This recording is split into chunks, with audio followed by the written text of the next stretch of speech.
It's the guys here, John and Nolan, and we are on day 13 of our reading series. And we are going to bring you Matthew 13 for this reading. And Nolan's going to start you off, so feel free to follow along. I hope you guys enjoy. All right. Matthew 13, Parable of the Farmer Scattering Seed. Later that same day, Jesus left the house and sat beside the lake. A large crowd soon gathered around him, so he got into a boat. Then he sat there and taught as the people stood on the shore. He told many stories in the form of parables, such as this one. Listen, a farmer went out to plant some seeds. As he scattered them across his field, some seeds fell on a footpath, and the birds came and ate them. Other seeds fell on shallow soil with underlying rock. The seeds sprouted quickly because the soil was shallow, but the plants soon wilted under the hot sun, and since they didn't have deep roots, they died. Other seeds fell among thorns that grew up and choked out the tender plants. Still other seeds fell on fertile soil, and they produced a crop that was 30, 60, and even 100 times as much as had been planted. Anyone with ears to hear should listen and understand.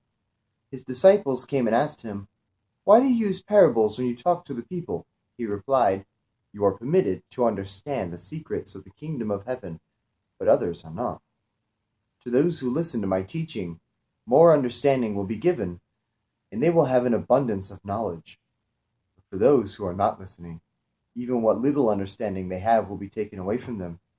That is why I use these parables. For they look, but they do not really see. They hear, but they don't really listen or understand. This fulfills the prophecy of Isaiah that says, 'When you hear what I say, you will not understand. When you see what I do, you will not comprehend. For the hearts of these people are hardened, and their ears cannot hear.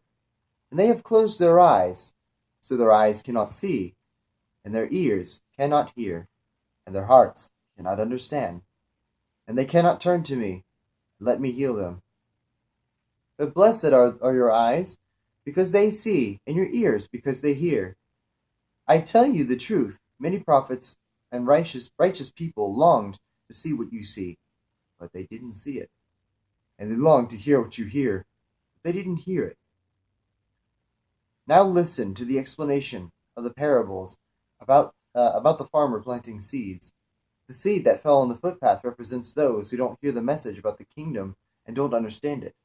Then the evil one comes and snatches away the seed that was planted in their hearts.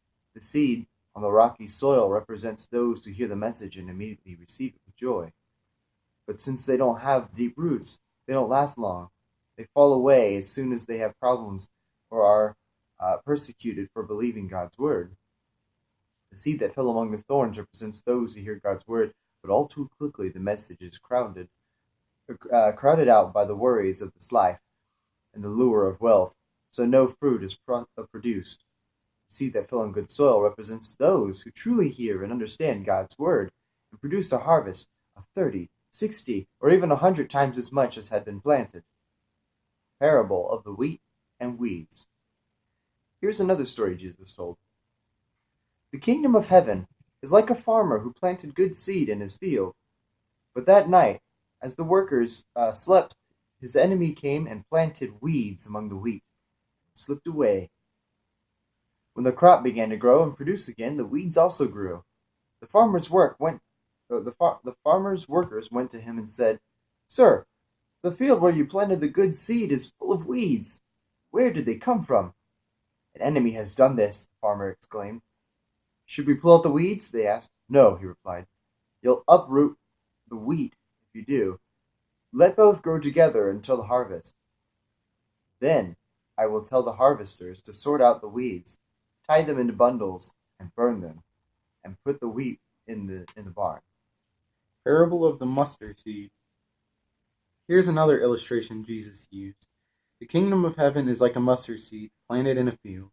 It is the smallest of all the seeds, but it becomes the largest of garden plants.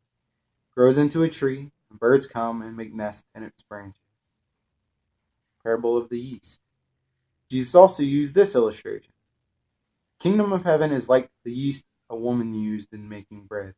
Even though she put only a little yeast in 3 measures of flour, it permeated every part of the dough. Jesus also used stories and illustrations like these when speaking to the crowds. In fact, he never spoke to them without using such parables. This fulfilled what God had spoken through the prophet.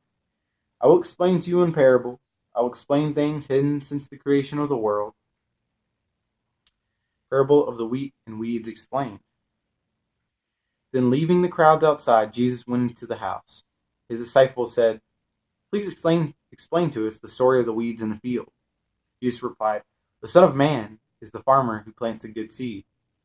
The field is the world, and the good seed represents the people of the kingdom. The weeds are the people who belong to the evil one. The enemy who planted the weeds among the wheat is the devil.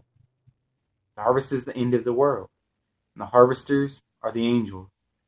Just as the weeds are sorted out and burned in the fire, so it will be at the end of the world.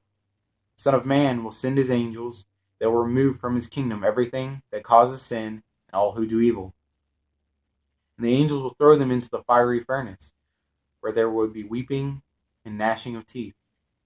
Then the righteous will shine like the sun in their Father's kingdom. Anyone with ears to hear should listen and understand."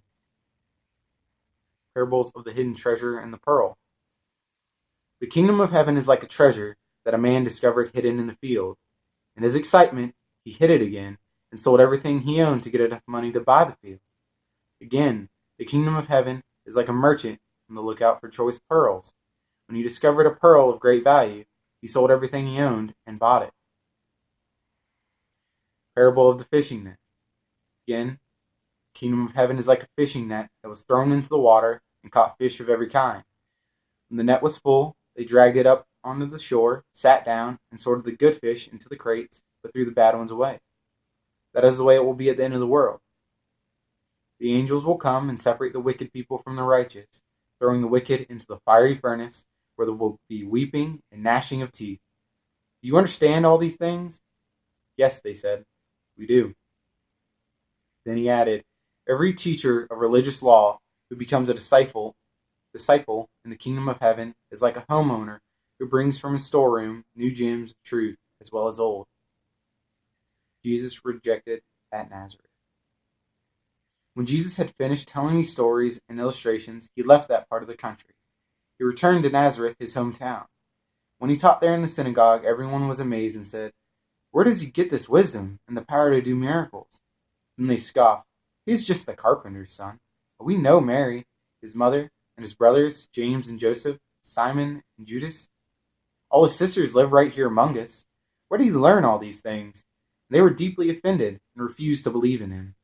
Then Jesus told them, "A prophet is honored everywhere except in his hometown and among his family." And so he did only a few miracles there because of their unbelief.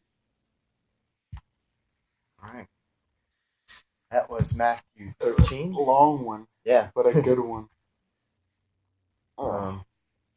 That will be, that's the first part of day 13. Day 13. I'm going to say 2 weeks, guys. 2 Yep. weeks. Thank you for that, by the way. Man, we would need to do a separate discussion for this, I think. But I just want to touch on line 13, where they look but they don't really see, they hear but they don't really listen or understand. Pastor Craig talked about that a few weeks back, and it just, I don't know, that right there is pretty much what stuck with me a lot. I mean, it's just people, they see or they hear and they know what the right thing is and, the right things that they're supposed to do, but they don't do it. They don't really hear it. They don't really understand, why the things are the way they are. Right. In his book, #Joy, things aren't explained sometimes. And you just have to have faith.